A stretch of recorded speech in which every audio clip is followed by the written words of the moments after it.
નવસારીના જલાલપુર ભાજપમાં રાજીનામા હજુ પણ યથાવત છે। જલાલપુર ભાજપ સંગઠનમાં વધુ 12 રાજીનામા પડ્યા છે। ભાજપ તાલુકા સંગઠનના 12 હોદ્દેદારો દ્વારા રાજીનામા ધરી દેવાયા છે। 19 રાજીનામા પડતાની સાથે જ તાલુકા ભાજપનું માળખું જે અત્યારે ખોરવાઈ ગયું છે। નવસારી જિલ્લા ભાજપમાં રાજીનામાનો દોર જે હજુ પણ યથાવત જોવા મળી રહ્યો છે।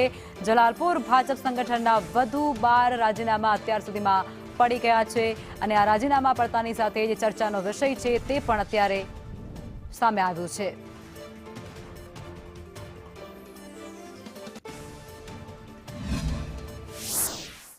કે જિલ્લા સંગઠનમાં જલાલપુર તાલુકાને હંમેશા સતત ને સતત અન્યાય થઈ રહ્યો છે। તે માટે અમે સૌ એકત્ર થઈને અમારી રાજી ખુશીથી કોઈના દાબદબા વગર અમે રાજીનામું આપી રહ્યા છીએ। આજે ટોટલ 12 જણ છે।